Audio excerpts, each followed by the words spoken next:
Hey everyone, welcome to Unique Ways with Thomas Gerard, an audio podcast. Got a really great guest on today. She's Madrid-based and Mexican-born and shoots imaginative still life that dazzles and provokes. Her art emerges at the intersection of photography with sculpture, design, installation, and illustration, and she holds a degree in audiovisual communication from a school in Madrid. Please join me in welcoming Paloma Rincon. Welcome. Thank you very much. Yeah, thank you for having me here, Thomas. My pleasure. Are you ready for 20 questions? Yeah, let's go. Let's see. Okay, question one. Tell me a little bit more about yourself. What do you do?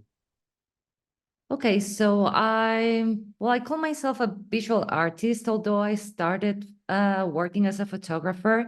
Now I do lens-based image projects. So I do shoot photographic stills and also moving image projects with different techniques. I shoot live action. Sometimes I combine some other techniques such as time-lapse or stop motion. And I do all this in a style that is colorful, bold, it's graphic and sometimes quirky. And my clients are mainly advertising clients, sometimes editorials. And yeah, I also like to do some personal work. There's where I have fun. Great. Okay. Question two. What's a key piece of knowledge that makes you different? Okay, this is a little bit tricky because I don't know if I could say one key piece of knowledge. I think that what I do, it's maybe more about how I combine what I know and what I do, and I think it comes from this mix of my skills and different fields that come together, and it has become my style. So, as I mentioned before, I have a photography background where I've also been interested in the technical part, and this has sometimes informed my creative side. And in the purely creative part of what I do, I also like developing the concepts and representing them in a kind of stylized word where the art direction is very important. It has a lot of weight. So it maybe comes from my love for art and design, although I don't have any formal training in design. Yeah, my work is usually featured in the design community. So maybe it's this like unique approach to design that comes to me in an intuitive way that what makes my work special. Great. And just a note for the audience, if you're looking for the popular episodes, check out our recent episode with Bill Buxton. That one really took off. So question three, why this of all things? Why do you do what you do? So I guess I ended up doing something that's very similar to the stuff I did as a child. I love to draw and to play with the colors and the color palettes and to build stuff with my hands. So yeah, that's pretty much what I ended up doing. I was born and raised in Mexico, so I think that the handmade tradition you find in Mexico and also the colors and the textures. I think all this has been an influence on what I do and is partly responsible of the kind of style I have. Great. And some people struggle with number four, but the question is, what does your future look like? um, I'm aiming to spend more time surrounded by nature.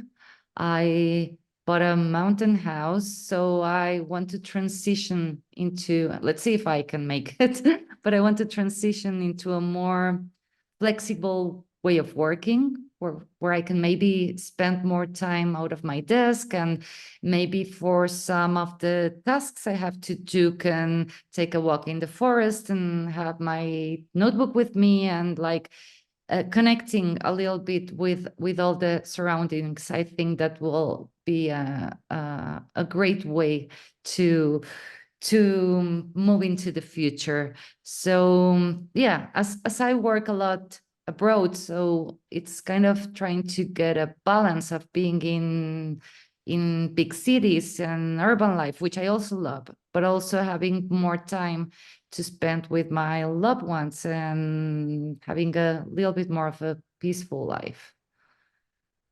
Great. And number five, we say is unique to this show. And the question is, let's talk about location. How does the notion of place play into what you do? Well, it plays in many different levels. So as a photographer and director, I work with stuff that exists in the physical world. So I need to get to the place where what I'm going to shoot is happening, or where the client is, or the agency. So this is very important. This is also what makes me travel to many places. And there's a different layer about this. As I mentioned, I was born and raised in Mexico, and then I moved to Spain for university. And all this background, having been born in a different place where things are different, and has also been a great influence in what I do and play pretty much in what you see from my work. Great. And six, if you had to start from the beginning, what advice would you give your former younger self? I will probably tell myself, like, don't to be afraid, not to overthink so much, not to try to get everything perfect all the time. I'm quite of a control freak, and yeah, and sometimes it's easy to get paralyzed looking for perfection, and then you don't get things done, or you procrastinate uh, more than what. Yeah, I don't know if there's an amount of procrastination that's reasonable, but yeah, I think I will do that. With time, I've developed ways not to get so paralyzed, or understand how I deal with the creative process, and then not get blocked so often. So yeah, maybe to not hesitate and get into projects out of my comfort zone, like more and more and more. That has been something that I learned um in like the latest years of my career, that has at the end made me feel very good and learned very much. Great. And seven, what's a day in your life like? So, well, a normal day in my life is waking up, getting some coffee, reading a little bit, like going over my emails, but also reading the news. Um, then, well, it really depends on the kind of day, if I'm more busy or not so busy, but I usually make a list. I love lists. They make me feel in control. So I structure mostly all what I have to do, and then I like start to organize what I'm going to do first and then next, depending in when I want a reward, or what tasks I like better. And so I mix them, the ones I enjoy better and the ones I don't like. But then if I'm busy, it's just about yeah, reacting and moving forward and just getting things done at the pace that they come. But yeah, if I have the time, I also have to sit a little bit down and set some priorities. But yeah, that's pretty much a normal working day. If I have a little more time, I like to cook, to eat healthy, do some yoga. At the end of the day, see friends and family. And yeah, that's a normal day in my life. Great. And eight, lifelong learning is a popular topic. How do you stay up to date? Well, I always love to learn new things, to explore new techniques, to integrate them in my workflow.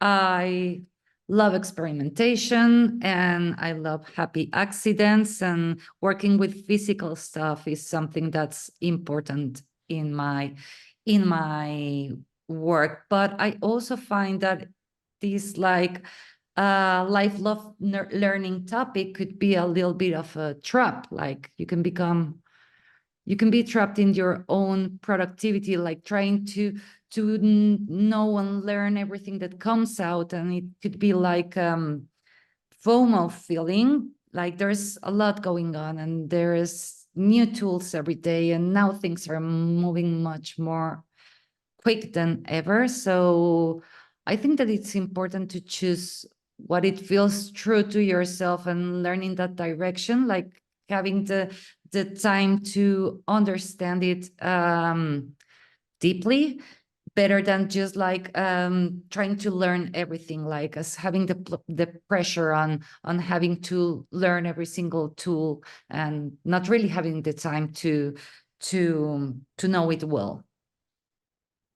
Great. And 9 is tools. Can you talk about digital and analog tools? Yes. Well, the tools I use, you mean, right? Hmm. Okay, so I use computer, of course. I shoot on a camera. I shoot on a digital camera, but at the end, a camera will, no matter if you have a digital back or film, it's still kind of an analog thing. You have to like it.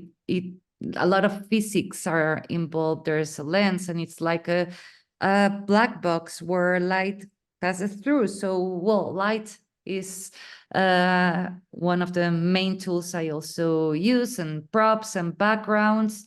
And then on the digital side, I mentioned the laptop, but also a calibrated monitor, a tablet. And then, well, it depends from project to project. I can use some different tools, maybe a video camera. Or, I mean, I really adapt what the tools I use to what I'm doing, but mostly what I explained before. Great. And halfway number 10, can you talk a little bit about work-life balance? Okay, so I'm actually not the best because I'm always trying to improve. So I mostly work office hours, even if I don't have to. I'm a freelance and I've always been a freelance.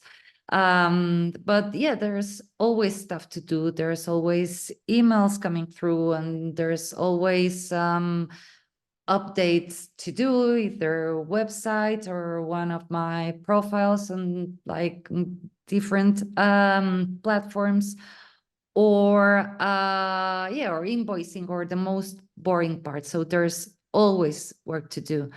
So yeah, that's I don't really get the best part of being a freelance, which is like enjoying your time, like on a Tuesday going to see a museum. It's not something I do a lot, because also it gets more tricky when you're working with different time zones. So the days become very long. I try to adapt and have some short time with my clients and collaborators when they're at different parts in the world. But yeah, it's always challenging. Although I try not to work on weekends, and also save time for vacation. Well, sometimes I end up working even if I didn't plan to. Great. And 11, if you weren't doing what you do now, what might you be doing? I think I will be doing something in a creative field, but probably more linked to science, maybe architecture. I had this terrible physics teacher in high school. And until then, I really loved math and physics. And I think it was because of this, but probably I would have gone into a creative field that had this like weight on science that architecture has. I really like it. Great. And what would you not like to do with your career? Um, with my career, like as my career is now, or what would I not like to do at all as a job? Um, I like to ask around career, but you can answer as you wish. Okay, in my career, I wouldn't like to, yeah, to have a boring, monotone like doing the same all the time. I mean, if it's photography, I wouldn't like to be doing like e-commerce and just like a light that is already set and a camera that is already set and doing the same thing all the time, just like mechanical work. I like the part of what I do of challenging myself and getting different projects all the time and working with different people and having to learn new things. Yeah, I think that if it will be more of a routine what I do, I would get bored.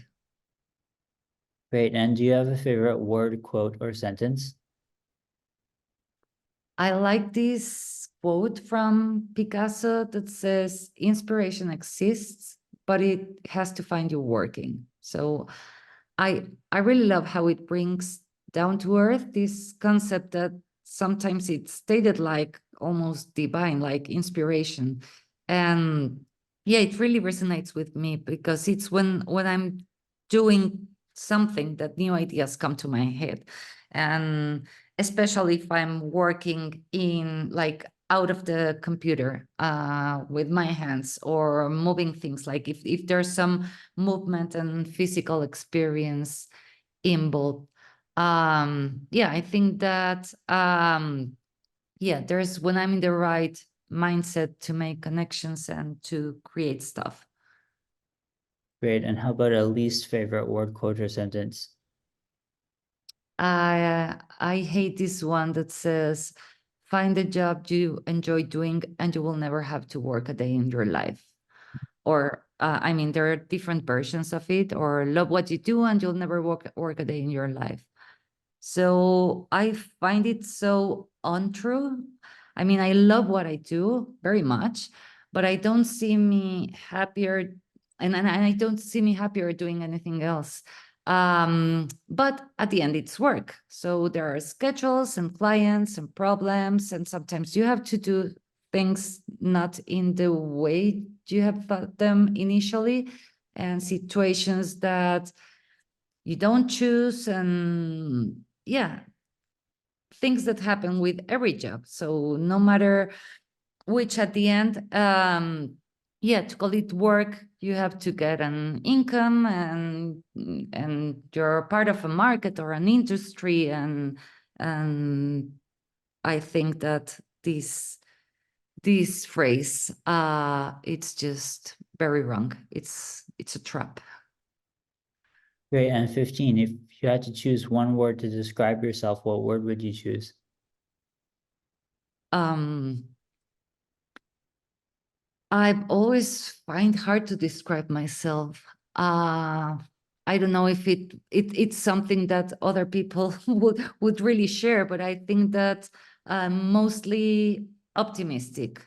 Mm, I always try to find the good side of things, mm. or at least a piece of learning you can take of it. Like optimistic in a realistic way, I think. Great. And what keeps you up at night? I'm happy to sleep pretty well at night, actually. I mean, if there's some specific problems that could mainly have to do with my personal life, like family or friends, health problems, or um, big changes like that stress you, could also be something that could make me sleep a little bit less, not really keeping me up at night. Or when I'm very stressed because I have a lot of work, I also sleep a little bit later and wake up earlier. Great. And do you have a dream you're chasing? Mm, not really. I don't have a great big dream I'm chasing. Um, yeah, I would like to, I think, reconnect back with my personal work, like to push it farther. It's been 1 year and a half, some more or less, that I haven't had the time and the space to do do much. I want to explore some ideas I've had around it. Yeah, more than a dream, maybe it's a short, medium term goal. Yeah, that could be it. Great. And what inspires you? So, yeah, I'm of course inspired in image and music and film. I try to get inspired in fields that are not very close to what I do. I get a lot of inspiration in nature, but then I think that it's more important when am I inspired, and this is something that I've thought about when actually being in nature and feeling that things flow in a different way. And it's very important to feel good. I mean, I get inspired when I'm feeling good, when I'm feeling confident, when I have my mind open and my, yeah, like full perception. So that happens sometimes when I'm in nature, when I'm having a walk, when I'm relaxed, when I'm feeling good. So I think that besides specific things that could be inspiring, it's more about the how I'm feeling that makes inspiration possible. Great. And any advice you'd like to share? Well, yeah, to like everybody should follow their instinct, like as I said before, not to overthink a lot. And there's not only one way to get things done. Finding motivation, I think it's also very important to keep going and to keep doing what you do happy and yeah, enjoying. So it's maybe connecting with who you are and where your skills are, your interests, and find the motivation somewhere around there. Yeah, I think it's simple, but it's effective. Great. And finally, number 20, how can our listeners keep tabs on you? How do we follow your work? So I'm on Instagram and Twitter. I'm not very active on Twitter. At Paloma _ Rincon _ and of course my website, palomarincon.com.